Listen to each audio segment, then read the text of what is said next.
নমস্কাৰ আপোনালোক সকলোকে পুনৰবাৰ টিকে মাইণ্ডৰ অন্য এটা ৰাতিপুৱাৰ ধামাকাদাৰ খবৰলৈ স্বাগতম জনাইছো। অন্য দিনৰ দৰে আজিও আপোনালোকৰ বাবে দিনটোৰ কেইবাটাও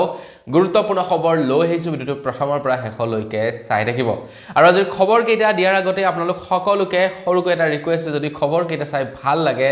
লাইক এটা কিন্তু ডেফিনেটলি কৰি থৈ যাব। আগবাঢ়িছো আজিৰ প্ৰথমটো খবৰৰ ফালে।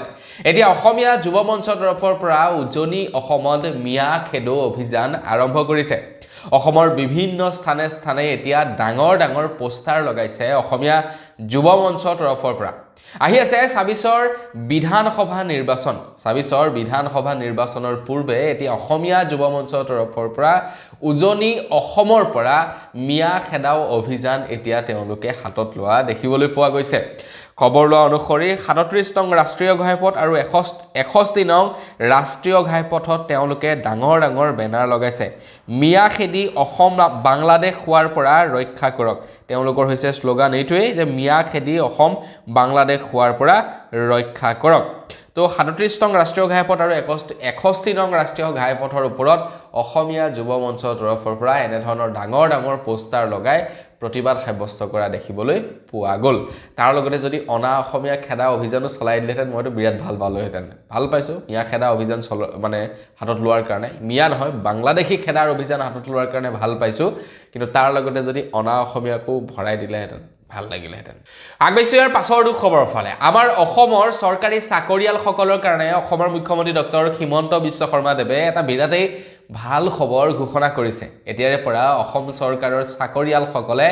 এডভান্স দৰমহা ল'ব পাৰিব। এডভান্সকৈ এটা মাহৰ দৰমহা আগতীয়াকৈ ল'ব পাৰিব বুলি জনাইছে। খবৰ লোৱা অনুসৰি অসমৰ মুখ্যমন্ত্ৰী ডক্টৰ হিমন্ত বিশ্ব শৰ্মাদেৱে ঘোষণা কৰিছে যে ১০ দিন আগতীয়াকৈ এতিয়াৰে পৰা দৰমহা ল'ব পাৰিব অসম চৰকাৰৰ চাকৰিয়ালসকলে। তো সেই এডভান্সকৈ লোৱা পইচাটোত বাবদ তেওঁলোকে সামান্যতম সুদ ভৰিব লাগিব বুলি কৈছে। ধৰি লওক ৩০ তাৰিখৰ দিনাখন যেনিবা দৰমহা হয়, তো তেওঁলোকে ২০ তাৰিখৰ দিনাখনেই এডভান্সকৈ দৰমহা ল'ব পাৰিব। আৰু ৩০ তাৰিখৰ দিনাখন দৰমহাটো ঘূৰাই দিলে অকণমান কিবা এটা সুদ ভৰিব লাগিব। আৰু যদি তেওঁলোকে ইচ্ছা কৰে যে নহয় বোলে আমি পইচাটো এবছৰৰ বাবে কিস্তিকৈ ঘূৰাই দিম, তো সেই ক্ষেত্ৰতো পাৰিব। তাত কিন্তু অকণমান বেছিকৈ ইণ্টাৰেষ্ট ভৰিব লাগিব বুলি জনাইছে। মানে চৰকাৰী চাকৰিয়ালসকলে নিজৰ দৰমহাটো এতিয়া এডভান্সকৈ ল'ব পাৰিব আৰু সেই দৰমহাটো কিস্তিকৈ পৰিশোধ কৰিলেও হ'ব অসম চৰকাৰক। মানে তেওঁলোকৰ দৰমহাৰ ওপৰত ইনষ্টেণ্ট লোন প্ৰদান কৰিব অসম চৰকাৰে আৰু তাৰ বিনিময়ত সামান্যতম এতিয়া ইণ্টাৰেষ্ট ল'ব অসম চৰকাৰে। আগবাঢ়িছোঁ ইয়াৰ পাছৰটো খবৰ ফালে। এফালে আমাৰ অসমীয়া ল'ৰা ছোৱালীবিলাকে হিন্দু মুছলিম কৰি পলিটিক্স কৰি ঘূৰি ফুৰিছে, আনফালে আকৌ মুছলমান ল'ৰাই MBBS পঢ়ি ডক্টৰ হৈ আহিছে। খবৰ লাই পৰিছে MBBS হ'ল এৰছাদ আহমেদ। সৰ্বভাৰতীয় পৰ্যায়ৰ মেডিকেল পৰীক্ষা FMGEত সুখ্যাতিৰে উত্তীৰ্ণ হৈছে বৰবালা গাঁৱৰ আব্দুল হামিদৰ পুত্ৰ এৰছাদ আহমেদ।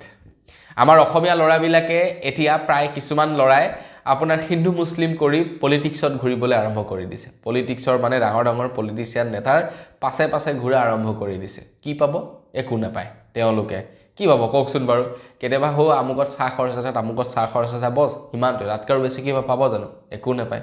কিন্তু মুছলমান ল'ৰাই আকৌ কি কৰিছে, হিন্দু মুছলিম কৰা বাদ দি তেওঁলোকে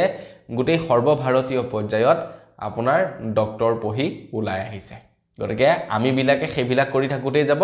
আৰু মুছলমান ল'ৰা ছোৱালীবিলাকে ধুনীয়াকৈ পঢ়ি মেলি পাছ হৈ আহিব। আকৌ আমি পাছত ক'ম যে মিয়াই গোটেইখন আগ্ৰাসন কৰিলে। আগবাঢ়িছোঁ ইয়াৰ পাছৰটো খবৰ ফালে। খবৰ ওলাই পৰিছে সৰুভোগৰ বগৰীগুৰিৰ পৰা। মন্ত্ৰী ৰঞ্জিত কুমাৰ দাসে সৰুভোগলৈ গৈছিলে, সৰুভোগৰ বগৰীগুৰিলৈ গৈছিলে আৰু তাত তেখেতে কৈছে যে মই এখন দলং দিম এতিয়া বগৰীগুৰিত, কিন্তু তাৰ বিনিময়ত মোক ৪,০০০ ভোট লাগিব বগৰীগুৰিৰ পৰা। আৰু মই যদি বগৰীগুৰিত এখন দলং নিৰ্মাণ কৰি নিদিওঁ তেনেহ'লে মোৰ নামত এটা কুকুৰ পুহিব আপোনালোকে, আৰু সেই কুকুৰটোক আপোনালোকে ৰঞ্জিত বুলি মাতিব। দেখিছে? তো নিৰ্বাচনৰ আগতেই দলংখন নিৰ্মাণ কৰি দিলে দেখোন সেই কুকুৰ পোহাৰো দৰকাৰ নাই বা সেই মানে প্ৰতিশ্ৰুতি দিয়াৰো দৰকাৰ নাই যে মই দলংখন বনাইছোঁ আপোনালোকে মোক ভোট দিব লাগিব। আগবাঢ়িছোঁ ইয়াৰ পাছৰ খবৰ ফালে। খবৰ ওলাই পৰিছে দুদিনীয়া ভ্ৰমণসূচীৰে এতিয়া পূৰ্ণাংগ নিৰ্বাচন আয়োগ অসমলৈ আহিব বুলি খবৰ ওলাই পৰিছে। খবৰ লোৱা অনুসৰি নিৰ্বাচন আয়োগ 7 ফেব্ৰুৱাৰীত অসমলৈ আহিব ভ্ৰমণসূচীৰে শাসক বিৰোধী ৰাজনৈতিক দলৰ নেতৃত্বৰে বহিব বৈঠক এটা নহলে দুটা পৰ্যায়তে অসমত নিৰ্বাচন অনুষ্ঠিত কৰিবলৈ আগ্ৰহী নিৰ্বাচন আয়োগ মানে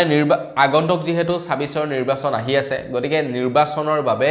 শাসক বিৰোধী উভয় পক্ষৰ হৈতে বাৰ্তালাপ কৰিবৰ কাৰণে পূৰ্ণাংগ নিৰ্বাচন আয়োগ আহিব বুলি খবৰ ওলাই পৰিছে নিৰ্বাচন আয়োগৰ ওপৰতো ধেৰ আপোনাৰ অভিযোগ উত্থাপিত কৰিছে বিৰোধীয়ে কিন্তু দেখা যাওক যে সেই মানে বিৰোধীৰ যিবিলাক নেকি অভিযোগ সেই অভিযোগবিলাক কেনেকৈ খণ্ডন কৰে নিৰ্বাচন আয়োগে আগবাইছো ইয়াৰ পাছৰটো খবৰ ফালে ইয়াৰ পাছৰ খবৰটো ওলাই পৰিছে ৰিয়ান পৰাগৰ ওপৰত তো ৰিয়ান পৰাগে এতিয়া টি20 ৱৰ্ল্ড কাপত স্থান পাইছে বুলি খবৰ ওলাই পৰিছে ইণ্ডিয়া টিমৰ হৈ টি20 ৱৰ্ল্ড কাপত ভাগ ল'ব ৰিয়ান পৰাগে আমাৰ অসমবাসীৰ কাৰণে এইটো এটা খুবেই গৌৰৱৰ খবৰ ওলাই পৰিছে বিশ্বকাপৰ টি20 স্থান লাভ কৰিলে অসম সন্তান ৰিয়ান পৰাগে দুখনকৈ প্ৰস্তুতি মেচত ভাৰতীয় দলৰ হৈ খেলিব ৰিয়ানে আমেৰিকা আৰু নামিবিয়াৰ বিৰুদ্ধে ভাৰতৰ দলৰ হৈ অংশ ল'ব ৰিয়ান পৰাগে তো এইটোটা মানে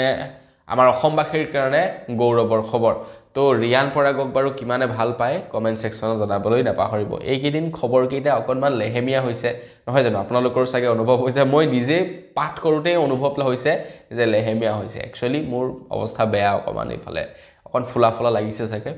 দাঁতৰ আলু বাঢ়ি আছে যাৰ কাৰণে বেছি স্পীডত কথাবিলাক ক'ব পৰা নাই তাৰ কাৰণে ক্ষমা কৰিব কিন্তু খবৰ কেইটা কেনেকুৱা পাইছে কমেন্ট সেকশনত জনাব আগবাইছো ইয়াৰ পাছৰটো খবৰ ফালে ইয়াৰ পাছৰ খবৰটো ওলাই পৰিছে হাইলাকান্দিৰ পৰা হাইলাকান্দিত এতিয়া অনিৰ্দিষ্ট কাললৈকে বিদ্যালয় বন্ধৰ ঘোষণা কৰি দিছে যোৱাকালিৰে পৰা হাইলাকান্দিত চলিছে উচ্ছেদ অভিযান প্ৰায় 552 ঘৰ মানুহত উচ্ছেদ অভিযান চলিছে বুলি খবৰ ওলাইছে হাইলাকান্দিৰ পৰা আৰু যাৰ কাৰণে নেকি এতিয়া অনিৰ্দিষ্ট কাললৈকে হাইলাকান্দিত বিদ্যালয় বন্ধৰ ঘোষণা কৰি দিছে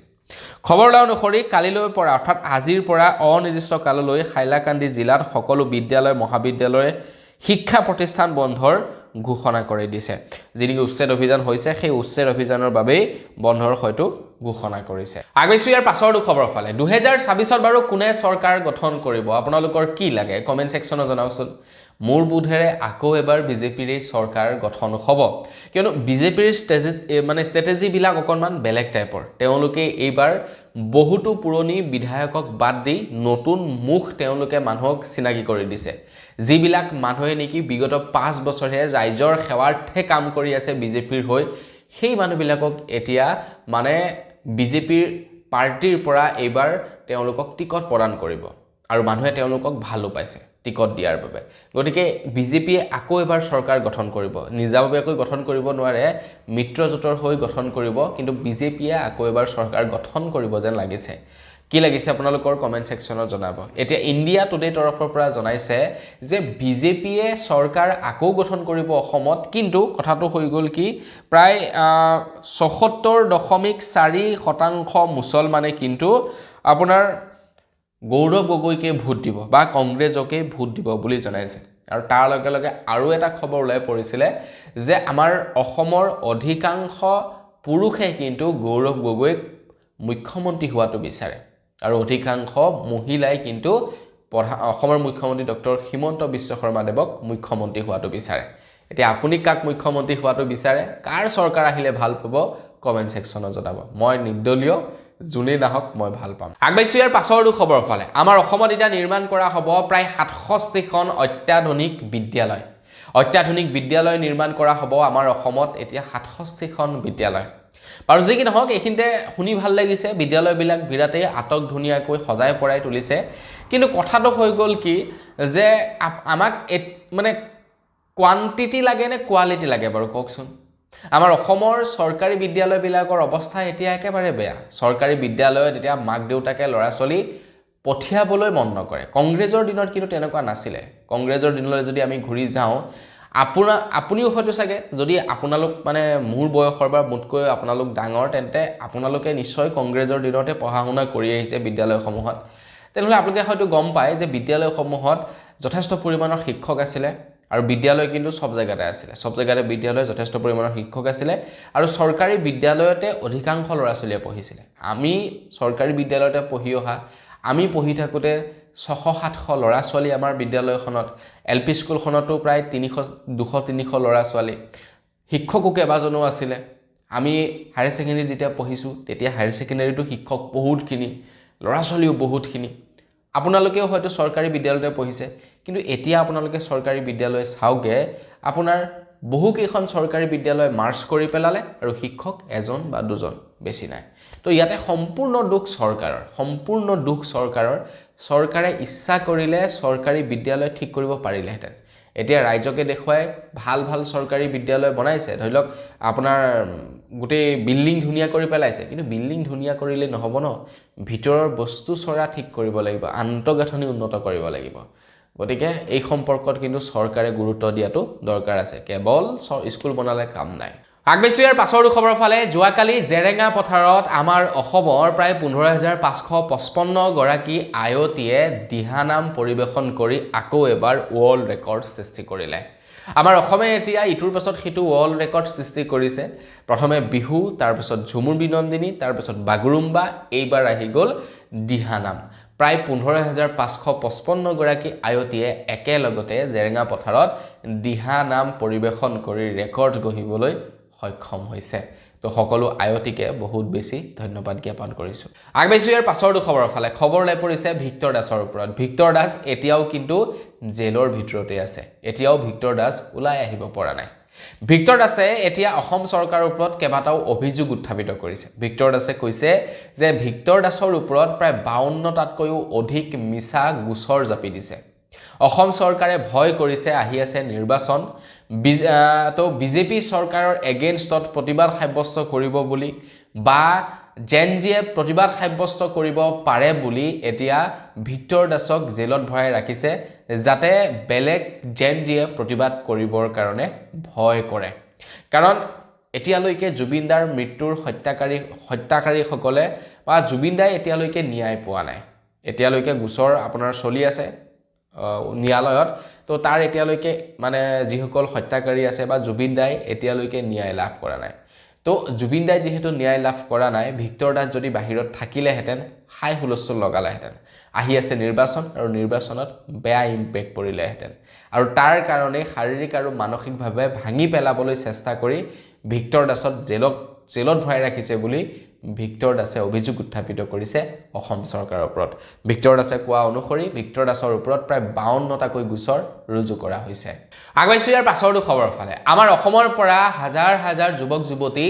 বেংগলোৰ হায়দৰাবাদ কৰ্ণাটকত কাম কৰিবলৈ যায় কিন্তু দুৰ্ভাগ্যবশতঃ কথাটো হৈ গ'ল প্ৰত্যেক মাহে অসমৰ বাহিৰত কাম কৰিবলৈ যোৱা 50 জনতকৈও অধিক ল'ৰা ছোৱালীৰ মৃত্যু হয় বহিৰাজ্যত কোনোবাই মাৰ্ডাৰ কৰে কাৰোবাৰ স্বাভাৱিক মৃত্যু হয় কাৰোবাৰ বিভিন্ন কাৰণত মৃত্যু হয় অসমৰ প্ৰত্যেক মানে মাহে 50 জনকৈ কাম কৰিবলৈ যোৱা ল'ৰা ছোৱালী আৰু এই তথ্য আগবঢ়াইছে অসমৰ মুখ্যমন্ত্ৰী ডক্টৰ হিমন্ত বিশ্ব শৰ্মাদেৱে এইখিনিতে কিন্তু আমি অসম চৰকাৰক ধন্যবাদো দিব লাগিব কিয় ধন্যবাদ দিব লাগিব কাৰণ সেই মৃতদেহখিনি আনিবৰ কাৰণে অসম চৰকাৰে আঁচনি মুকলি কৰিছে কিন্তু সেই সকল যুৱক যুৱতীক অসমত সংস্থাপন দিবৰ বাবে একোই ব্যৱস্থা কৰা নাই এয়াই হৈছে অসম চৰকাৰ আগবাইছো ইয়াৰ পাছৰটো খবৰ ফালে খবৰ লৈ পৰিছে জুবিন ক্ষেত্ৰৰ নিচেই কাষতে থকা এটা শিলগুটিত আজিৰ পৰা প্ৰায় 12 বছৰৰ পূৰ্বে জুবিন দাই জিৰণি লৈছিলে আৰু যাৰ কাৰণে কি সেই শিলগুটিটোক তেখেতৰ যিসকল নেকি অনুৰাগী তেওঁলোকে সংৰক্ষণ কৰি ৰাখিছিলে আৰু তাতে ধূপ চাকি বন্তি জ্বলাইছিলে কিন্তু নিখাৰ ভাগত কেইজনমান দুৰ্বৃত্তই সেই শিলগুটিটো দলিয়াই পেলালে আৰু তাতে লিখিলে যে নো এন্ট্ৰি প্ৰাইভেট প্ৰপাৰ্টি দেখিছে মানুহৰ মানসিকতা মানে সেই জায়গাডোখৰ হয়তো কাৰোবাৰ ব্যক্তিগত মানুহৰ আছিলে তেওঁলোকে ভাবিলে ইয়াতে যদি আমি এনেকৈ আহি থাকিবলৈ দিও মানুহবিলাকে এই জায়গাটুকুৰা লৈ ল'ব গতিকে শিলগুটিটো উঠাই দিলে আৰু আপোনাৰ সাইনবোৰ্ড লগাই দিলে যে নো এন্ট্ৰি প্ৰাইভেট প্ৰপাৰ্টি কি কৰিব লাগে বাৰু তেওঁলোকক কমেন্ট সেকশনত জনাওক আগবাইছো ইয়াৰ পাছৰ খবৰ ফালে খবৰ লাই পৰিছে গুৱাহাটী মহানগৰীৰ পৰা গুৱাহাটী মহানগৰীত এনকাউণ্টাৰৰ ঘটনা সংঘটিত হৈছে খবৰ লাই পৰিছে গুৱাহাটীত এনকাউণ্টাৰ ডকাইতলৈ বুলি লক্ষ্য কৰি আৰক্ষীৰ গুলীচালনা পলায়নৰ চেষ্টা কৰোঁতে দুৰ্ধৰ্ষ ডকাইত তথা মাষ্টাৰমাইণ্ড মাধৱ দাসলৈ বশিষ্ঠ আৰক্ষীৰ গুলী বৃহস্পতিবাৰে বেলতৰাৰ নিৰুপমা এনক্লেভত সংঘটিত হৈছিল ডকাইতি কাণ্ড ৪৮ ঘণ্টাৰ ভিতৰত আৰক্ষীয়ে কৰায়ত্ব কৰিছিল সুভাষ দাস মাধৱ দাস আৰু কাৰ্তিক শৰ্মাক তিনি ডকাইতৰ পৰা উদ্ধাৰ হৈছে প্ৰায় ১৫,৫৬,০০০ টকা বৰ সাংঘাতিক ডকাইত কিন্তু ১৫,৫৬,০০০ টকা এটা গোটেই কেইজন কিন্তু আমাৰ হিন্দু মানুহে দেই অকল মিয়া মানুহে ডকাইতি কাণ্ড নকৰে হিন্দু মানুহেও বেয়া কাম কৰে আগবাইছো ইয়াৰ পাছৰটো খবৰ ফালে খবৰ ওলাই পৰিছে সোনম ৱাংচুৰ ওপৰত মানে আপোনালোকে 3 ইডিয়েটছ মুভিখন চাইছে নে নাই চোৱা কমেন্ট সেকশনত জনাব 3 ইডিয়েটছ মুভিখনৰ যিজন নেকি মেইন হিৰো আছিলে যিজন সাইন্টিষ্ট আছিলে সোনম ৱাংচু তো তেখেত বৰ্তমান সময়ত কাৰাগাৰৰ ভিতৰত আৰু আজিকালি দেশত কি হৈছে চাওকচোন ৰেপিষ্ট সকলে পলিটিচিয়ানত জয়েন কৰি মুকলি আকাশৰ তলত ঘূৰি ফুৰিছে আৰু যিসকল নেকি সাইন্টিষ্ট তেওঁলোকে আকৌ জেলৰ ভিতৰত আবদ্ধ হৈ আছে এয়াই হৈছে বৰ্তমানৰ মানে এক প্ৰকাৰৰ কলা অধ্যায় ৰেপিষ্ট সকল কিন্তু পুৰা পলিটিচিয়ানত যোগদান কৰি দিছে পলিটিচিয়ানত যোগদান কৰাৰ পাছত ৰেপিষ্ট সকল এতিয়া মুকলি আকাশৰ তলত আমাৰ ভাৰতৰ ৰেপিষ্ট সকল কিন্তু তাৰ পৰিৱৰ্তে যিবিলাক সাইন্টিষ্টে নেকি ভাৰতৰ কাৰণে কাম কৰিছে ভাৰতৰ কাৰণে সন্মান কঢ়িয়াই আনিছে সেই সাইন্টিষ্টক আকৌ কি কৰিছে জেলৰ ভিতৰত ভৰাই দিছে তেওঁলোকক মানে সেই আৰু মানে যিকোনো ধৰণৰ চৰকাৰৰ কামত প্ৰটেষ্ট কৰাৰ কাৰণে এটা খবৰ লৈ পৰিছে সোনম ৱাংচুৱে লাডাখক বাংলাদেশ নেপাল বনাব বিচাৰে সোমবাৰে উচ্চতম ন্যায়ালয়ত এই মন্তব্য কেন্দ্ৰীয় চৰকাৰৰ হৈ সলিচিট জেনেৰেলৰ তুষাৰ মেহতাৰ এই মন্তব্য মঙলবাৰে দিনৰ 2 বজাত পুনৰ শুনানি হ'ব সোনম ৱাংচু গোচৰৰ সোনম ৱাংচুৱে মানে বহু দিনৰ পৰা প্ৰতিবাদ সাব্যস্ত কৰি আহিছিলে বিজেপি চৰকাৰৰ এগেইনষ্টত যাৰ কাৰণে নেকি তেখেতক জেলত ভৰাই ৰাখিলে এয়াই হৈছে বৰ্তমান সময়ত আমাৰ ভাৰতবৰ্ষত মানে ভাল কাম কৰিলে আপুনি জেল যাবই লাগিব আৰু যদি বেয়া কাম কৰে দৰকাৰ হলে ৰেপে নকৰক কিয় যদি বেয়া কাম কৰে আৰু আপোনালোকে যদি পলিটিক্সত যোগদান কৰে তেনেহলে হাৰি যাব এয়াই হৈছে আমাৰ ভাৰতবৰ্ষৰ বৰ্তমানৰ সময়ৰ এটা কলা অধ্যায় আগবাইছো ইয়াৰ পাছৰ খবৰ ফালে খবৰ আই পৰিছে আমাৰ অসমৰ মুখ্যমন্ত্ৰী ডক্টৰ হিমন্ত বিশ্ব শৰ্মাদেৱৰ এগেইনষ্টত এফআইআৰ ৰুজু কৰিছে বুলি খবৰ ওলাই পৰিছে খবৰ লোৱা অনুসৰি মুখ্যমন্ত্ৰী ডক্টৰ হিমন্ত বিশ্ব শৰ্মাৰ বিৰুদ্ধে এজাহাৰ লতাশিল আৰক্ষী থানাত এজাহাৰ দা অসম চিভিল সোসাইটিৰ সাম্প্ৰদায়িক বিষবাষ্প বিয়পোৱাৰ অভিযোগত এজাহাৰ দাখিল কৰা হৈছে মুখ্যমন্ত্ৰীৰ বিৰুদ্ধে তেখেত এজন মুখ্যমন্ত্ৰী হৈ ইমান মানে সাম্প্ৰদায়িক মন্তব্য কেনেকৈ কৰে এটা তেখেতৰ ঠাইত যদি আমি তেনে ধৰণৰ মন্তব্য কৰিলোহেঁতেন ন আমাক ইমান দিনে জেলত ভৰালেহেঁতেন তেখেতে ইমানেই মানে সাম্প্ৰদায়িক মন্তব্য কৰে যিবিলাকৰ জৰিয়তে দুটা সাম্প্ৰদায়িক দুটা গোষ্ঠীৰ মাজত সংঘৰ্ষ হ'ব পাৰে তেনেকুৱা ধৰণৰ মন্তব্যবিলাক কৰাটো ইলিগেল কিন্তু তাৰ পাছতো তেখেতে তেনে ধৰণৰ মন্তব্যবিলাক অপেনলি কৰে মানে আমাৰ অসমৰ মানুহবিলাকক তেখেতে ভৰকাই থাকে হিন্দুসকলকো ভৰকায় মুছলমানসকলকো ভৰকায় যাতে কাজিয়া লাগক তেওঁলোকৰ মানে ৰাজনৈতিক স্বাৰ্থ পূৰণ হওক গতিকে এনে ধৰণৰ মন্তব্য কিয় কৰে বুজি নাপাওঁ আগবাইছো ইয়াৰ পাছৰটো খবৰ ফালে অসম চৰকাৰে মই কৈছোৱে আপোনালোকক প্ৰায় ৬৭খন এতিয়া নতুনকৈ বিদ্যালয় স্থাপন কৰিব যি কেইখন বিদ্যালয় নেকি আটক ধুনীয়াকৈ প্ৰস্তুত কৰি উলিয়াইছে কিন্তু প্ৰায় ৮,০০০ যে বিদ্যালয় বিজেপি চৰকাৰে বন্ধ কৰি পেলালে সেইটোৰ হিচাপ কোনে দিব ৬৭খন নতুনকৈ চৰকাৰী বিদ্যালয় বনাইছে সকলোৱে প্ৰশংসা কৰিছে বিজেপি কৰ্মকৰ্তাসকলে প্ৰশংসা কৰিছে বিজেপিৰ সাপোৰ্টাৰসকলে প্ৰশংসা কৰিছে কিন্তু প্ৰায় ৮,০০০ যে চৰকাৰী বিদ্যালয় বন্ধ কৰি দিলে সেইটোৰ হিচাপ কোনে দিব গতিকে আপোনালোকে নিজেই ভাবক এনেকৈ যদি থাকে আৰু 5 বছৰ ওয়েট কৰক চৰকাৰী বিদ্যালয় সব বন্ধ হৈ যাব আগবেছি ইয়াৰ পাছৰটো খবৰ ফালে মুকলি কৰিলে তৃতীয় আৰু চতুৰ্থ বৰ্গৰ কৰ্মচাৰীসকলৰ কাৰণে সতীৰ্থ পোৰ্টেল 2.0 এতিয়া আমাৰ অসমৰ তৃতীয় আৰু চতুৰ্থ বৰ্গৰ কৰ্মচাৰীসকলে বদলীকৰণৰ কাৰণে আবেদন কৰিব পাৰিব মানে মিউচুৱেল ট্ৰান্সফাৰৰ কাৰণে আবেদন কৰিব পাৰিব বুলি জনাইছে সতীৰ্থ পোৰ্টেল মুকলি কৰিছে সতীৰ্থ 2.0 য'ত নেকি তৃতীয় আৰু চতুৰ্থ বৰ্গৰ কৰ্মচাৰীসকলে ধুনীয়াকৈ আবেদন কৰিব পাৰিব ধৰি লওক আপোনাৰ ঘৰ লখিমপুৰত আৰু এজন আপোনালোকে পাই গ'ল তেখেতৰ ঘৰ যেনিবা ধেমাজিত দুইজনে নিজৰ জেগালৈ আহিব বিচাৰে তেনে ক্ষেত্ৰত আবেদন কৰিব পাৰে দুইজনৰ কিন্তু কামটো একে হ'ব লাগিব পজিশনটো একে হ'ব লাগিব মানে বহুত ৰেয়াৰ হয় বহুত ৰেয়াৰ ৰুকে মানে এই সিস্টেমৰ জৰিয়তে আজিকালি ট্ৰান্সফাৰ ল'ব পাৰে মই সেইদিনাখন আমাৰ দাদা এজনে মানে কোকৰাঝাৰত নে ক'ত কাম কৰি আছে তেখেতক কৈছিলোঁ যে আপুনি ট্ৰান্সফাৰ লৈ ল'ব মিউচুৱেল ট্ৰান্সফাৰ কৰে হেই নাপায় আগতেই ভাল আছিলে এনেকৈ ট্ৰান্সফাৰ ল'ব পাৰি আজিকালি মিলিব লাগিব তাৰপিছত ট্ৰান্সফাৰ পাব আৰু নিমিলে বোলে গতিকে সেয়াই কথাটো আৰু আগবাইছোঁ ইয়াৰ পাছৰটো খবৰ ফালে কেন্দ্ৰীয় চৰকাৰৰ ফালৰ পৰা নতুনকৈ বাজেট ঘোষণা কৰিলে কিন্তু এই বাজেটত অসমে কি পালে এই বাজেটত দুখীয়া মানুহে কি পালে এই বাজেটত খেতিয়কসকলে কি পালে এই বাজেটত শিক্ষাৰ ওপৰত কি শিক্ষক মানে শিক্ষাৰ্থীসকলে কি পালে একো নাই পোৱা কেৱল এই বাজেটখনৰ পৰা সকলোৱে মানে কেৱল টেক্সৰ বুজাহে লাভ কৰিছে মই আপোনালোকক এনেই কোৱা নাই আপোনালোকক লজিকেলি কথাটো ক'ব বিচাৰিছোঁ এই বাজেটখন হৈছে প্ৰায় 53.47 লাখ কোটি টকাৰ যিখন বাজেট ধাৰ্য কৰিছে এই বাজেটখন হৈছে 53.47 লাখ কোটি টকাৰ কিন্তু এই বাজেটৰ 44.04 লাখ কোটি টকা কেৱল টেক্সৰ পৰাই উঠিব মানে বাজেট এখন যে বনায় তো সেই বাজেটখন বনোৱালেইতো নহ'ব তো সেই বাজেটত পইচা খৰচা কৰিব লাগিব সেই বাজেটৰ খৰচা কৰিবৰ কাৰণে পইচা আহিব লাগিব কৰবাৰ পৰা এতিয়া সেই টকাখিনি আহিব ক'ৰ পৰা মানে আমাৰ ওপৰত যে নতুনকৈ টেক্স জাপি দিছে এই যে সিগাৰেটৰ দাম বঢ়াইছে গুটখাৰ দাম বঢ়াইছে এই যে আপোনাৰ পেট্ৰলৰ দাম বঢ়াইছে ডিজেলৰ দাম বঢ়াইছে তো এইবিলাকৰ পৰাই 44 লাখ কোটি টকা ভাৰত চৰকাৰে কি কৰিব টেক্স উঠাব মানে কেৱল টেক্স হে জাপি দিলে বাকি বৰ বিশেষ একো এডাল কৰা নাই আগবাইছোঁ একেবাৰে শেষৰ খবৰ ফালে মই আপোনালোকক যোৱাকালি কৈছিলোঁ যে ৰাইজৰ দলৰ তৰফৰ পৰা প্ৰতিশ্ৰুতি আগবঢ়াইছে সকলোকে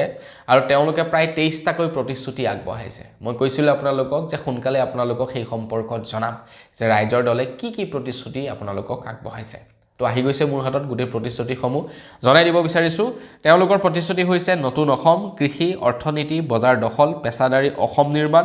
সেৱা খণ্ডৰ পৰিৱৰ্তন পৰ্যটন বিনামূলীয়া গুণগত শিক্ষা বিদেশীমুক্ত অসম জাতি মাটি ভেটিৰ সুৰক্ষা চাহ শ্ৰমিকৰ সৰ্বাংগীন বিকাশ বান গৰাখহনীয়াৰ স্থায়ী সমাধান ফেডাৰেল ভাৰত ফেডাৰেল অসম ভয়মুক্ত অসম কৰ্মচাৰী কল্যাণ বৃহৎ নদীবান বন্ধ ক্ৰিয়া নীতি লোককৃষ্টি আৰু ক্ৰিয়াৰ চুক্তিভিত্তিক শিক্ষাৰ নিযুক্তি বহিৰাজ্যত কৰ্মৰত শ্ৰমিকৰ সুৰক্ষা আন্তঃৰাজ্যিক সীমা সমস্যাৰ সমাধান জুবিন গাৰ্গৰ ন্যায় পুঁজিৰ অপব্যয় ৰোধ অৰুণোদয় আঁচনি 3000 টকালৈ বৃদ্ধি বাকী আঁচনিসমূহ বন্ধ এতিয়া ৰাইজৰ দলে যিখিনি নেকি তেওঁলোকে প্ৰতিশ্ৰুতি আগবঢ়াইছে সেইবোৰ খুবেই প্ৰয়োজনীয় কিন্তু আমি কি বিচাৰোঁ আমি বিচাৰোঁ আঁচনি আমাক এইবিলাক নালাগে আমাক সীমা সুৰক্ষা হোৱাটো নালাগে আমাক অসমৰ বাহিৰত যিবিলাকে ল'ৰা ছোৱালীয়ে কাম কৰি আছে তেওঁলোকৰ জীৱন সুৰক্ষিত হোৱাটো নালাগে আমাক লাগে কি 1200 টকাৰ আঁচনি বছ চিধা কথা তো বন্ধুসকল এইবাৰ বছ আজিৰ ভিডিঅ' জনাবলগীয়া খবৰ ইমানেই আছিলে খবৰকেইটা জানি কেনে পালে কমেণ্ট ছেকশ্যনত জনাব যদি ভাল লাগিলে লাইক এটা কৰি দিব চেনেল যদি ছাবস্ক্ৰাইব কৰা নাই ছাবস্ক্ৰাইবটো কৰি ল'ব পুনৰ এটা ভিডিঅ' লগ পোৱাৰ আশা বিদায় মাগিছোঁ ধন্যবাদ জয় অসম